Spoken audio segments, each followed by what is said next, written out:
Greetings and salutations, dreamers and dreamers, and welcome to the latest edition of Listen to Me. Let me tell you something right now. It's fight week, and it's not just fight week. Today is Thursday, the 23rd of September, 2021.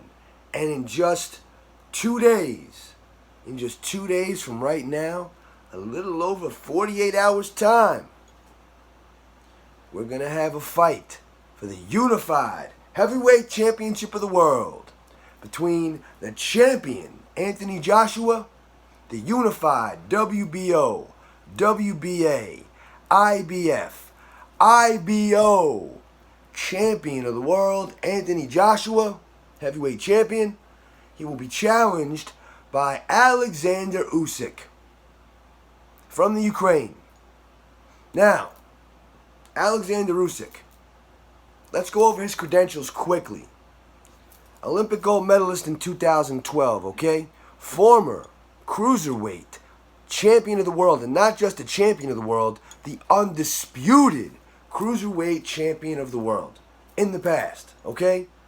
And he won the World Boxing Super Series at cruiserweight, picking up every single belt along the way, the Muhammad Ali Trophy, lineal status, Ring Magazine status, beating everyone at cruiserweight. Everyone from Michael Hunter. I'm going to go over who he beat in the cruiserweight division, and he beat all of these guys in their hometown, in their home turf, in their home country. I'm going to go fighter by fighter. He beat Michael Hunter in the United States. He beat Marco Huck in Germany. He beat Bridis in Latvia. He beat Gassiev in Russia. He beat Bellew in the United Kingdom. And he beat Glowacki in Poland. He beat every single one of those guys on the road. Every single one. Became undisputed in the process. And previous to that, he was a 2012 Olympic gold medalist at heavyweight. In the Olympics at heavyweight. Since then, he moved on to a professional and became the cruiserweight 200-pound champion of the world. Undisputed, he was the best. Maybe the best since Evander Holyfield at cruiserweight. Yes, maybe the best since Evander Holyfield. I don't think personally he's better. However, his credentials actually, in a way, surpassed Holyfield's credentials as a cruiserweight. Holyfield was the undisputed champion in the 3-belt era, the WBA, WBC, IBF. Usyk, the undisputed champion in the 4-belt era, okay? The WBO, the WBA, the WBC, the IBF.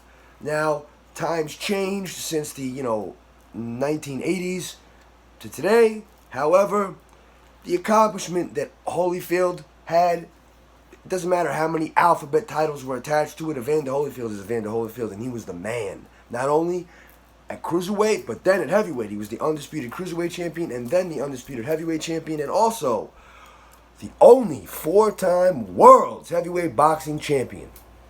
So Evander Holyfield's resume speaks for itself. However, Oleksandr Usyk, probably, in my opinion, the best cruiserweight since Evander Holyfield. And his credentials, his championships, 4-belt era undisputed champion. Incredible stuff. Now Evander Holyfield moved up and he became heavyweight champion of the world. Defeating James Buster Douglas, going on defeating Riddick Bowe, going on defeating Mike Tyson. The names on his resume, they go on down the list. We don't need to go there. Oleksandr Usyk, thus far at heavyweight, his resume does not match what he did at cruiserweight. Not so far at heavyweight. Not to say that Oleksandr Usyk can't go on and continue, but so far at heavyweight, he's really got 2 fights. Chaz Witherspoon? Chaz from Rugrats? Chaz Witherspoon, somewhat pedestrian level opponent when it comes to heavyweights. No disrespect to the man. He's a heavyweight fighter, and I give him his accolades for having the courage to step into that ring. But Chaz Witherspoon, this day and age, and when Oleksandr Usyk fought him, I believe it was 18 months ago, within the last 2 years, Chess Witherspoon was not a top 10 heavyweight. He's not a top 15 heavyweight. He's not a top 20 heavyweight. Maybe not a top 30 heavyweight in the world right now. And Oleksandr Usyk, you know, he didn't knock that guy out. He didn't get that guy out of there. He won a points decision. But he didn't blow him away. It wasn't, you know, it wasn't anything to write home about. Then he beat Derek Chisora in a fight that a lot of people will say, again, was an unflattering performance. I watched the fight. Early on in the fight, Derek Chisora was, you know, controlling the ring, chasing Usyk around, and having his way physically with Oleksandr Usyk. He was, you know, his Derek Chisora's size, the way he was cutting off the ring when he had the energy to do so and the efficiency to do so effectively. You know, at that early on in the fight, Derek Chisora was doing all right. As the fight wore on down the stretch, Usyk separated himself. And as much as, you know, I like both of these guys. And I like Chisora, I like Usyk, I like Anthony Joshua. But I really like Chisora and I really like Usyk, but I was very objective in that fight, and I did not score that fight for Derek Chisora. I scored it 7 rounds to 5 for Oleksandr Usyk, and it could have been 8 rounds to 4. I had a swing round or 2 in there, absolutely. But it was a good showing for Chisora, and Usyk, you know, he did what he had to do to get by, and he won that fight. Again, it was not something special. It wasn't a marquee performance. It wasn't something spectacular. But he got the job done. Now, Saturday, 2 days from today, on the 25th of September, he's going to be across the ring, Oleksandr Usyk, from Anthony Joshua. Now, Anthony Joshua, 24-1 as a professional. Oleksandr Usyk, 18-0 as a professional, 13 knockouts. Olympic gold medalist 2012. We went over his resume. Anthony Joshua, 24-1, 22 knockouts, 22 of his victories coming inside the distance, 1 loss. And everybody knows about the 1 loss to Andy Ruiz Jr. in my backyard. Everybody knows that your favorite boxing shaman, yours truly, the dream. I'm a New Yorker. Born in Brooklyn, I live on Long Island, and, you know, Manhattan is my backyard. And Anthony Joshua suffered his only professional loss via knockout from Andy Ruiz Jr. when Andy Ruiz Jr. bounced Anthony Joshua off the canvas 4 times in response to him being knocked down 1 time himself. Ruiz got up off the canvas. Everybody knows what happened. If you don't, and you're watching this video, you were probably living under a rock, because that was one of the most historic upsets in all of heavyweight boxing history, and it was one of the, in my opinion, one of the greatest heavyweight boxing upsets or heavyweight boxing fights of my lifetime. Truly, it was. That kind of upset, that's right up there with Buster Douglas and Iron Mike Tyson. Tokyo Douglas and Mike Tyson. Andy Ruiz Jr. and, you know, Anthony Joshua, his upset of Anthony Joshua, very similar. And, you know, in the history, listen, I'm 38 years old. I'll be 39 in November. Scorpio. True to the bone, true to the blood, Scorpio, that's who the dream is. But however, you know, coming this year, I'll be 39 years old. And in my 39 years, or 38 plus years thus far on Earth, Anthony Joshua and Andy Ruiz Jr., that's one of the most memorable heavyweight title fights that I can think of. George Foreman, Michael Moorer, obviously Holyfield Tyson, the Bo Holyfield trilogy, the Bo Holyfield trilogy. You know, these were big fights. Even Lennox Lewis and Mike Tyson, they were both past their prime, but that's a very memorable fight. But Anthony Joshua and Andy Ruiz Jr., that's right up there, right next to James Buster Douglas and Iron Mike Tyson, and it took place right in Madison Square Garden, and that is the only loss on Anthony Joshua's resume. A loss he went on to avenge and defeat Andy Ruiz Jr. and take back all his titles and collect, you know, upwards of $60 million. Some people report $70 million in the process. So Anthony Joshua is not only the marquee heavyweight when it comes to being a unified champion, but he's the marquee draw in all of heavyweight boxing. That's not debatable. He'll be in, they will be fighting Saturday in Tottenham Hotspur Stadium in London, England.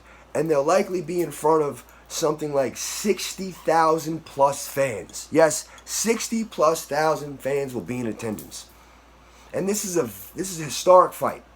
Okay, you've got 2 Olympic gold medalists from the same Olympic Games. 2012, Anthony Joshua was an Olympic gold medalist at super heavyweight. In 2012, Oleksandr Usyk, 2012 Olympic gold medalist at heavyweight. First time in history that two Olympic gold medalists from the same Olympic Games will square off for the heavyweight championship of the boxing world. Incredible. Incredible. And it'll take place in London, England. Saturday, here in the United States and in most parts of the world, you can catch it on DAZN. In the United Kingdom, I believe you have to catch it on Sky Sports or Sky Sports pay-per-view, whatever the case may be over there in the UK. I'll be watching it on DAZN. Yours truly, your favorite boxing gentleman. That's where I will be catching it. But this video right now, this is a breakdown. This is going to give you my prediction for the fight. Now, Anthony Joshua as a heavyweight, he's done a lot more, you know, miles ahead, maybe, you know, halfway around the world when it comes to being ahead of what he's done as a heavyweight in comparison to Oleksandr Usyk. That's true. That's not debatable, and that's not a knock on Usyk. Let's go over what Anthony Joshua has done as a heavyweight. Just a few names. Just a few. Okay? Dillian Whyte. Top 10 heavyweight still to this day. Top 5 heavyweight still to this day, in my opinion and in many people's opinions. Around the world. Many different boxing lists. Dillian Whyte is top 5, at least top 10. Anthony Joshua put the first loss on Dillian Whyte's resume. They were both undefeated prospects, and immediately following that fight, Anthony Joshua, he went into a fight with Charles Martin for the IBF Championship of the World. Charles Martin, who still to this day is a top 15 heavyweight. Some people have him as a top 10. IBF has him ranked, I think, as number 2, 1 or 2 or 3. He's in the top 5, but he's a top 15 heavyweight. That's no doubt about it to this day. To this day! To right now, to the present date on the calendar. Let's keep this gentlemanly here, and let's not go off on tangents. But really, to this point in time, Charles Martin is still a top 15 heavyweight. Still.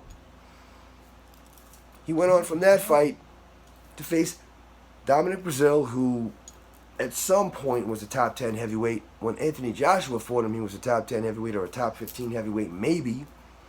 Today, maybe he's a top 20, maybe he's a top 25. But he fought Dominic Breazeale and he beat that guy. Alexander Povetkin. Now, Alexander Povetkin, until he retired, which I believe he did retire following his recent loss in the rematch to Dillian Whyte, whom he defeated a little more than a year ago, incredibly, you know, approaching 40 years old. Alexander Povetkin has been a top 10 heavyweight his entire duration of his professional career. The only losses on Alexander Povetkin's resume are to Klitschko, Anthony Joshua, and Dillian Whyte in the rematch. That's it. Is a draw with Michael Hunter, who Michael Hunter is a top 10 heavyweight right now. So, Anthony Joshua beat him too. Anthony Joshua avenged his loss to Andy Ruiz Jr. and beat him. Andy Ruiz Jr., who many people had as a top 10 heavyweight, and some still do, following the Chris Arreola fight. I mean, his resume makes him a top 10 heavyweight right now, Andy Ruiz Jr. But his last performance, in my opinion, it puts that into high question. High question. However, he's definitely at least top 15 at this point. Anthony Joshua unified his heavyweight championships with Joseph Parker, WBO champion, who was undefeated at the time. Handed him his first loss. He beat Carlos Takam between his fights with Klitschko and Parker. He beat Vladimir Klitschko and was awarded the WBA Super Championship in the process. Anthony Joshua's resume as a heavyweight exceeds Alexander Usyk by milestones. Far and away, the best resume at heavyweight in the world today belongs to Anthony Joshua. Period. Dillian Whyte has a strong resume himself. Win, lose, or draw, Derek Chisora has a strong resume. But guys who have paper-thin resumes, I don't want to even put any energy into those guys in this video. I'll talk about those guys at some other point. But truly, this video right now is only about Anthony Joshua and Alexander Usyk and who I believe is going to win this Saturday, the 25th, in London, England, in front of 60,000 plus people, for the heavyweight championship of the world, the unified heavyweight boxing championship of the world. Now, in the past, your favorite boxing shaman, yours truly,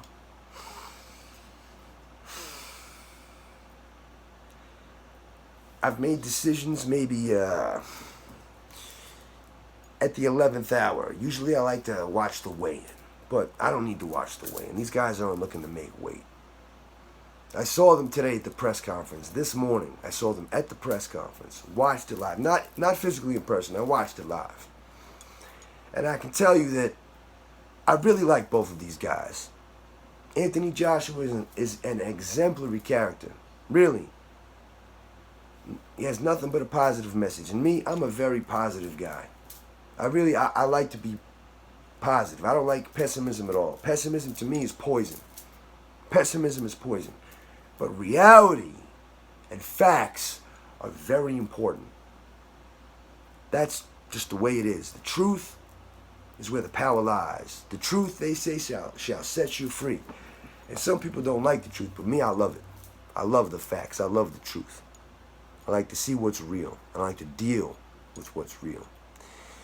And what's real is Anthony Joshua's 24-1 with 22 knockouts, and his heavyweight resume is far more proven than Oleksandr Usyk's. But at the press conference, Oleksandr Usyk looked cool as can be. Cool as can be. And he's another guy who, look, Oleksandr Usyk, he doesn't speak English very well. He can say a couple of phrases, and he may understand when people speak to him to an extent. But he uses a translator, but he can communicate with an audience and be funny, be charismatic, without having to speak English. The guy's great, and he's really a good character as well. You know, he's not someone that's disgraceful in any way. But given that, and given both of these guys are great characters, and both of these guys are great boxers, and both of these guys are Olympic gold medalists, Oleksandr Usyk's track record proves that he goes in the guys' hometowns and he beats them. And this fight just happens to be taking place in Anthony Joshua's hometown. I don't know, but it seems like this could be a banana peel for Anthony Joshua. And I think this is very close to a 50-50 fight. That given and that said, my prediction is Anthony Joshua by decision. That's right. You heard it here first, Dreamers in Dreamland. I'm not predicting an upset. I'm sorry. I am predicting Anthony Joshua to maintain and retain his status as the unified champion of the world. I think Usyk is going to make it difficult. I think he's going to make it problematic. But I think that Anthony Joshua is levels above Derek Chisora when it comes to his physical fitness, his dedication, and, you know, being younger and his ability and talent overall. And I think, you know, if Chisora gave Usyk, you know, a couple of problems, I think Anthony Joshua is going to be more than, you know, too much to handle for Oleksandr Usyk. Yes, styles make fights. Yes, Derek Chisora and Anthony Joshua don't have the same style, but I think Anthony Joshua does have what it takes. I think he'll do it off his jab, and I think his power punches, when it comes time to throw power punches, will be too much for Oleksandr Usyk. You may see Usyk touch the canvas. I think he will see the final bell, and I think you'll see a unanimous decision, something to the tune of 116 to 111 in favor of Anthony Joshua. Ladies and gentlemen, you heard it here first from your favorite boxing shaman, The Dream. I love each and every one of you. It's been a pleasure. Yours, mine as well. Until we meet again, my friends. Peace.